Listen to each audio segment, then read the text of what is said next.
Bonjour et bienvenue à l'émission Rhizome. La Corporation de développement communautaire de l'érable est fière de vous présenter cette deuxième saison de Rhizome, une émission qui porte sur la transformation sociale. Cette année, c'est une série de 6 émissions que nous vous présentons. D'entrée de jeu, nous aimerions remercier la Ville de Plessisville qui a renouvelé son soutien financier pour cette série, sans qui elle ne serait pas possible.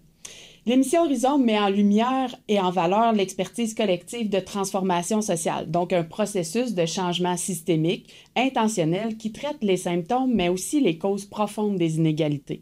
Tout ça dans un but, entre autres, d'améliorer les conditions de vie des gens dans une perspective de justice sociale et d'inclusion. Aujourd'hui, notre émission porte sur l'accompagnement en fin de vie. Un grand sujet très large dont nous aurons l'occasion de parler avec nos deux invités du jour, Mme Marie Leblanc, présidente de la Fédération du mouvement Albatros du Québec et bénévole très engagée à Albatros Boisfranc-Érable. Bonjour Caroline. Bonjour. Et Mme Nancy Godbout, directrice générale d'Albatros Boisfranc-Érable. Bienvenue, mesdames. Bonjour, merci d'avoir accepté l'invitation. Avec grand plaisir. Donc, en premier lieu, qu'est-ce que Albatros, le mouvement Albatros ou les Albatros Boisfranc-Érable? Essentiellement, Albatros a été créé il y a plus de 30 ans et on est là pour accompagner les gens qui vivent les derniers instants de leur vie ou les gens gravement malades. C'est important de le mentionner parce que des fois, les gens disent « Ben oui, mais je ne suis pas en fin de vie », mais les gens malades ont aussi accès à nos services. Donc, nos services sont disponibles dans l'érable, comme on le dit, Boisfranc-Érable. Donc, depuis qu'il y a eu une fusion, il y a de cela 2016. 2016, oui, ça fait un bout de temps quand même. Donc, les services ont été regroupés et notre bureau est à Victoriaville, mais on dessert toute la région Boisfranc-Érable. Donc, essentiellement, c'est vraiment d'accompagner les gens tout au long de cette fin de vie-là, des derniers moments de leur vie, dans le fond. Les dernières étapes. Les dernières étapes, parce qu'on préfère rentrer tout de suite chez les gens pour pouvoir les accompagner dès même le diagnostic. Alors, on ne peut pas dire juste que c'est la fin de vie, parce que c'est souvent les soins palliatifs, ça peut durer quelques années, même quelques mois. Alors, on développe des belles relations avec ces gens-là. Oui, puis gravement malade, c'est pas nécessairement non plus en fin de vie, comme vous disiez, donc il y a aussi cet accompagnement-là. Finalement, c'est pour que personne ne soit seul dans ces moments plus difficiles. C'est notre fondatrice, Sœur Perlberg, de Trois-Rivières en 1980, qui faisait beaucoup d'accompagnement seule. Et elle a réalisé qu'il y avait trop de gens qui mouraient seuls. Alors, Albatros est né de Sœur Perlberg et c'était pour que plus personne ne meure seul. C'est un peu notre leitmotiv, oui. Ouais. Puis, en fait, vous avez aussi, vous disiez, on va chez les gens, mais je pense qu'il y a aussi d'autres endroits où vous accompagnez. C'est pas juste à la maison. Oui, on accompagne dans différents milieux. Dans le fond, on a beaucoup de bénévoles qui œuvrent à la Maison Marie-Pagé. On a beaucoup de bénévoles qui œuvrent à domicile, directement chez les gens, en CHSLD aussi, en RPA aussi, qui est comme un peu un domicile. Puis, on a 2 autres services aussi au niveau de l'accompagnement transport et de l'accompagnement au deuil. Et j'en profite juste pour éclairer les gens. Souvent, le nom Albatros et la Maison Marie-Pagé sont identifiés comme étant une seule entité, mais non, c'est vraiment 2 entités. Alors, la Maison Marie-Pagé a son conseil d'administration, Albatros a son conseil d'administration, mais ce sont des membres Albatros qui ont cofondé la Maison Marie-Pagé et ce sont les bénévoles Albatros qui sont formés par Albatros qui vont œuvrer à la Maison Marie-Pagé comme bénévoles. C'est la différence, vraiment. Là. C'est un lien. Puis en même temps, ça a été une transformation sociale d'amener ce type de maison sur le territoire. Exactement. Et ça fait 10 ans cette année que la Maison Marie-Pagé est là.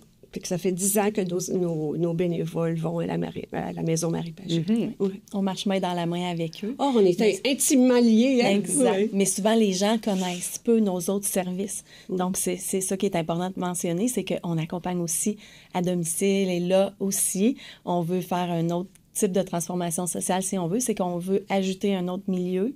On veut être plus présent à l'hôpital aussi, au niveau des soins oncologiques et des soins palliatifs. Donc, en oncologie, on le sait qu'on n'est pas nécessairement en fin de vie, mais on réalise que les gens ont besoin à ce moment-là parce qu'ils font quand même un bilan sur leur vie. On s'entend quand on a un diagnostic de cancer, on peut avoir besoin d'en parler, on peut avoir besoin d'une écoute. Puis, il y a trop souvent des gens qui vivent ces traitements-là de façon seule, ce qui est très triste, là. Ou qui ne souhaitent pas nécessairement tout livrer, ce qu'ils ressentent ou ce qu'ils vivent à leur famille ou à entourage pour alourdir peut-être la situation. Exactement. C'est comme un peu voyager en avion. Hein? Parfois, la personne qui est à côté de nous, on va compter notre vie au complet dans les détails les plus intimes. Puis c'est un étranger, on sait que ça ira nulle part. Alors, c'est la même chose pour le bénévole. On est étranger, puis c'est clair que c'est très, très confidentiel. C'est tout ce qu'on apprend de la personne. Alors, ça reste avec nous. Parlant de bénévolat, dans le fond, Albatros est issu du bénévolat. C'était qu'un groupe de bénévoles qui portait l'organisation depuis 30 ans. Oui. Il y a eu une grande transformation dans l'organisation du mouvement Albatros. Oui, absolument. C'était, et je veux vraiment souligner Nicole Cloutier, qui a vraiment apporté Albatros à bout de bras avec les comités qu'elle avait pendant 27 ans. Oui. Et c'est en 2020 qu'on est devenu un organisme en fait, 2018, on est devenu un organisme à but non lucratif. Et en 2021, on a été reconnu par le ministère comme un organisme communautaire. Et là, on a fait une première demande de financement, ce qui a vraiment, vraiment fait un énorme virage. Alors, ça nous a permis, avec ce financement-là, d'avoir une permanence et d'avoir des employés extraordinaires. Alors, on a commencé avec une employée, après une deuxième s'est greffée, puis maintenant, on a 3 employés. Tout le monde est à 3 ou 4 jours semaine. Et ça fait vraiment une grosse différence dans l'essor de nos services. Depuis 2021, on a beaucoup plus de demandes d'accompagnement. On est plus présent au niveau du deuil. On se disait, c'est bien beau accompagner les gens jusqu'au bout, mais après, ceux qui restaient, eux, ils tombaient sans ressources un petit peu, tu sais, à moins d'aller voir un psychologue ou des choses comme ça, mais on s'entend que c'est pas à la portée de tous. Fait qu'on s'est posé la question, qu'est-ce qu'on pourrait faire de plus pour les gens qui restent? Parce qu'on dit, on accompagne les gens qui vivent les derniers instants de leur vie et leurs proches. On dit toujours ça, mais on accompagnait les proches jusqu'à la fin. Mais après, on n'était plus là. Alors, on s'est posé la question, qu'est-ce qu'on pourrait faire de plus? Et on a fait former des accompagnatrices au niveau du deuil avec la méthode Montbourquette. Donc, ce sont des gens formés qui sont là pour aider les gens qui s'inscrivent à évoluer à travers leur deuil, à avancer, à cheminer. Puis on voit, ma foi, beaucoup de belles réalisations. Les gens sortent de là vraiment grandis et se disent « Oh mon Dieu, je pensais que mon deuil était réglé, mais finalement... » Je suis allée chercher quelque chose de plus, une libération dans mon cœur, des pardons et tout ça.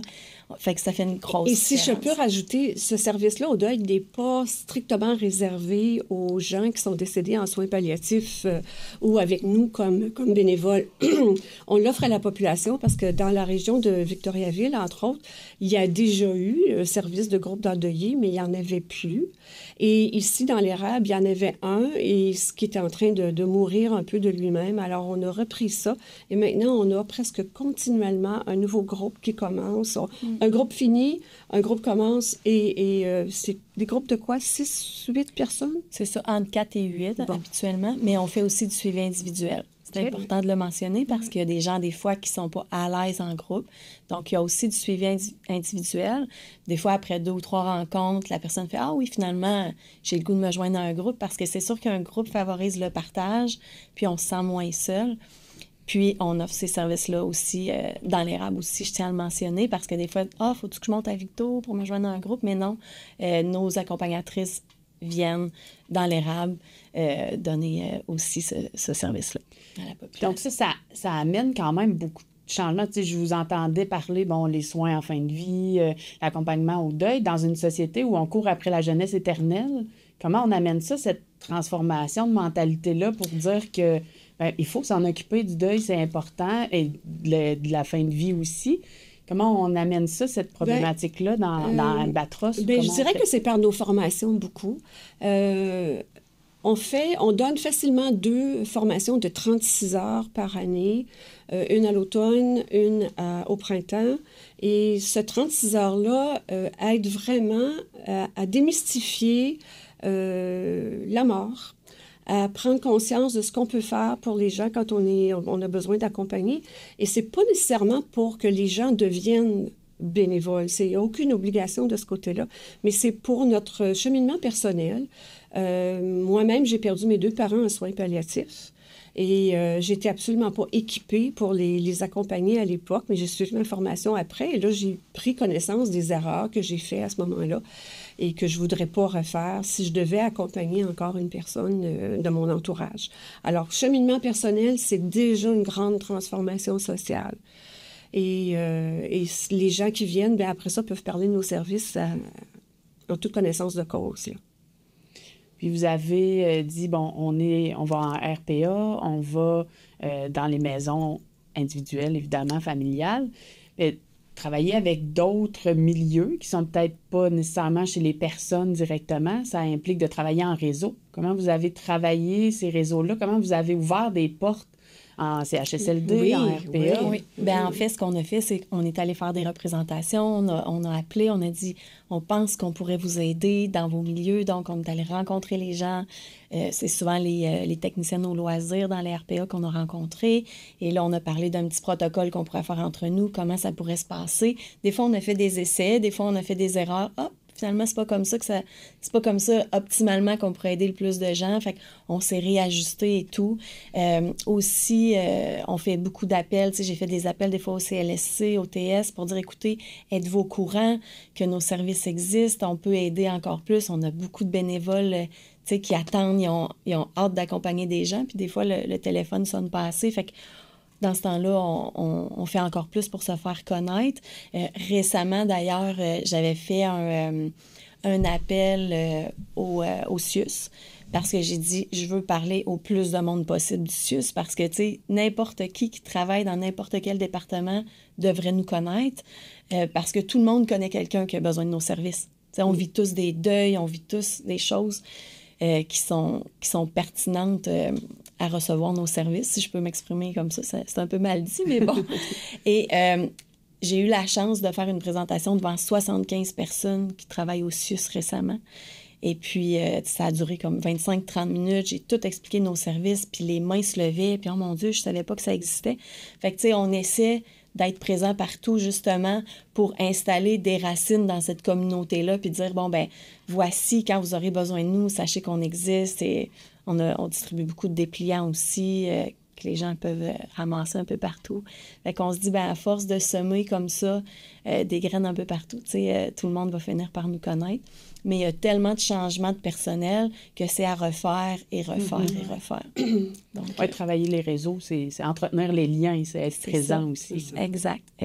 Puis venir ici aujourd'hui, c'est aussi encore une façon de travailler ensemble à créer. Qu'est-ce que ça a changé dans vos pratiques ou par rapport à votre mission, le fait d'être structuré, d'avoir mis sur pied peut-être, ou d'avoir la chance d'avoir une équipe permanente aussi pour aider? Bien, premièrement, ça a dégagé énormément les bénévoles, comme le conseil d'administration. Avant, tout le monde se donnait à corps et âme, mais là, ça nous a permis de relaxer un peu plus et de orienter stratégiquement où est-ce qu'on voulait aller. Entre autres, on a fait une planification stratégique en 2023 et c'est merveilleux maintenant. Pour les 3 prochaines années, on sait où est-ce qu'on s'en va, on sait comment on veut le faire et par quels moyens passer. Alors, ça nous a vraiment beaucoup structuré, le fait d'avoir une permanence. Au lieu d'y aller juste au pif, puis bon, qu'est-ce qu'on fait là? Puis, vraiment, la structure est importante dans un organisme. Et nous, chez Albatros, qu'on n'ait pas beaucoup de bénévoles, qu'on n'ait pas beaucoup de demandes d'accompagnement, qu'on ne fasse pas beaucoup de services, je dis, ça reviendrait au même, mais c'est pas ça notre but. Notre but, c'est de faire connaître, c'est de la transformation sociale qu'on veut faire, c'est aller, on peut vous aider, et puis on veut pas retourner dans les années 50, alors on s'en va par là, puis on pousse vraiment la machine pour pouvoir se faire connaître et aller chercher des services de plus, des endroits de plus. En CHSLD, entre autres, on est là aussi. Et CHSLD, on s'entend, c'est souvent le dernier milieu de vie des personnes âgées. Souvent, ces gens-là sont seuls. Alors, on sait que la durée moyenne en CHSLD est à peu près 14-15 mois. Alors, on va les accompagner. Parce qu'éventuellement, et puis on crée des liens, puis les gens se sentent moins seuls. C'est vraiment important. Oui, parce que en fait, ça vient un peu à contre-courant de cette société un peu plus axée sur l'individualisme, là. Donc, c'est sûr qu'avoir une alternative qui vient briser l'isolement dans un moment important comme Oui. ça, soit dans une maladie grave ou en fin de vie, j'imagine que ça change effectivement des vies, de ne pas passer ces moments difficiles seuls, puis d'avoir des gens qui nous écoutent sans jugement, sans préjugés aussi, Oui. parce que des fois, ça peut... tu sais, on rencontre toutes sortes de personnes, j'imagine, au niveau de l'accompagnement, toutes sortes d'histoires de vie aussi. Fait que c'est vraiment de le faire avec les gens. Tu vois, tu parles de préjugés. Il y a un préjugé en ce moment qui court, c'est celui sur l'aide médicale à mourir. Et nous, chez Albatros, on a pris position là-dessus. Et notre but, c'est d'accompagner sans juger et sans tenter d'influencer qui que ce soit, dire est-ce que ta décision est bonne ou ta décision n'est pas bonne? Non. C'est sa décision, on l'accepte comme telle, on est neutre, on est objectif. Alors, il s'agit tout simplement de vérifier avec le bénévole qui sera mis en contact avec la personne qui décide de mourir par aide médicale à mourir, à savoir ce que ce bénévole-là veut vraiment travailler ou accompagner cette personne-là, parce que peut-être que cette personne-là peut avoir son opinion personnelle, dire « Oh non, moi, je ne veux pas ». Alors, c'est correct. On accepte ça. Mais ça aussi, c'est une grande transformation sociale et on a été obligé de donner plusieurs formations sur la nouvelle loi sur la fin de vie qui englobe les soins palliatifs, l'aide médicale à mourir et les directives médicales anticipées.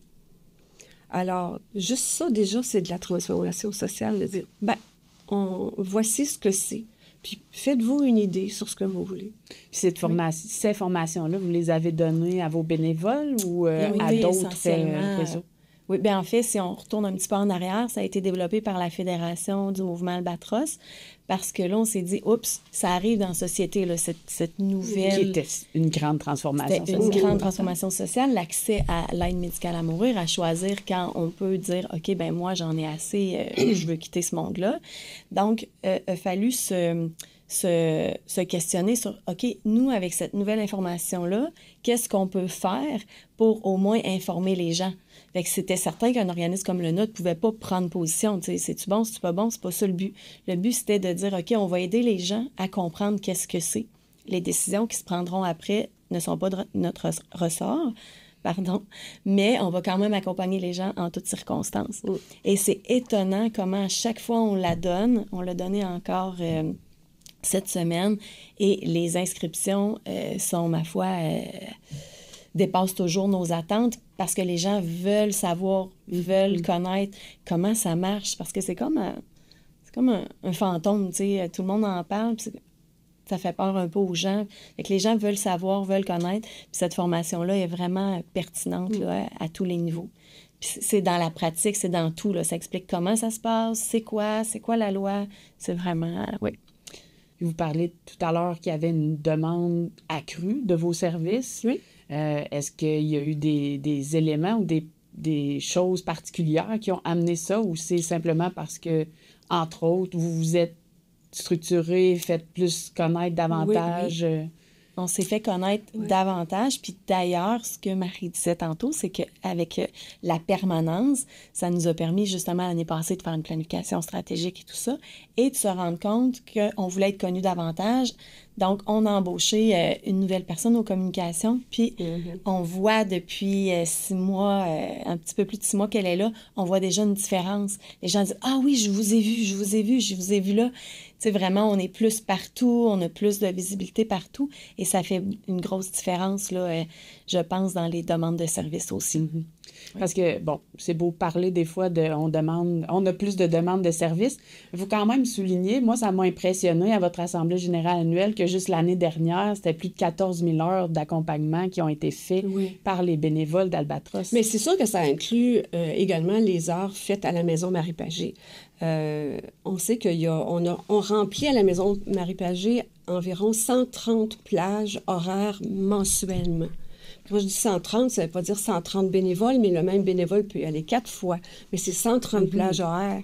Alors, c'est spécial d'avoir des chiffres comme ça, parce que la Maison Marie-Pagé vient monter, évidemment, ces chiffres-là, parce que c'est 12 mois par année, 7 jours par semaine.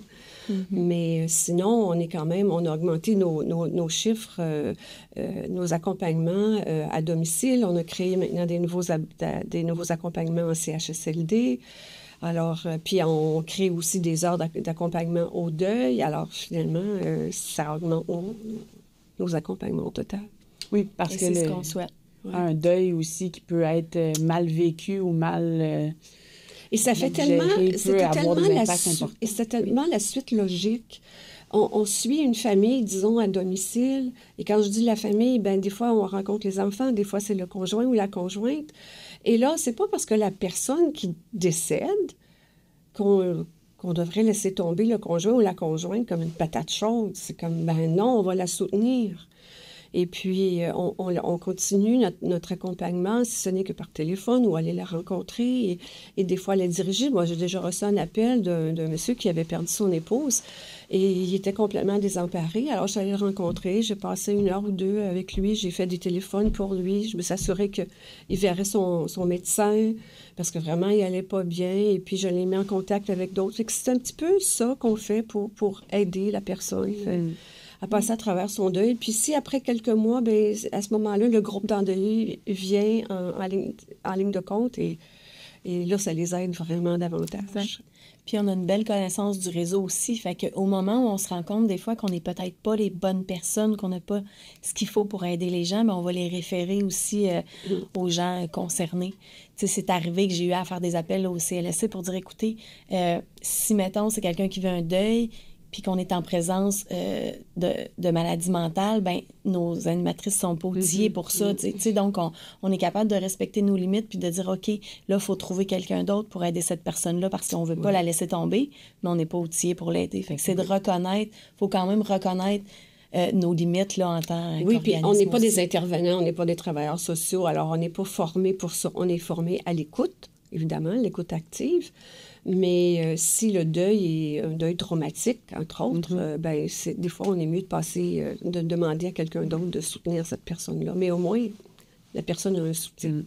Pour vous, ça a l'air tout naturel de dire, ben c'était la suite logique d'accompagner au deuil, mais en même temps, ça fait partie des éléments de transformation sociale de l'action communautaire autonome où on prend la personne dans sa globalité, puis on aurait pu, tu sais, vous auriez pu juste prendre la personne qui vit sa fin de vie, puis arrêter là, justement. Mais la suite logique, c'est aussi de voir dans la globalité qu'est-ce qui va impacter ou à qui ça va avoir un effet sur les gens de l'entourage. Puis dans le fond, ben, vous avez amené une transformation sociale par cette réflexion-là aussi. Puis de dire, ben, à travers tout ça, ben, il y a peut-être d'autres réseaux aussi qu'on peut activer pour arriver à faire ce travail-là, dont notamment, comme vous disiez, les autres partenaires qui complètent, dans le fond, vos services. Puis, Caroline, une chose qui est essentiel à l'essor ou au progrès d'un organisme, c'est d'être capable de réaliser, bon, OK, j'ai fait mes 3 mandats, c'est beau, je laisse ma place à la relève parce que c'est des nouveaux yeux, c'est des nouvelles idées qui arrivent en place.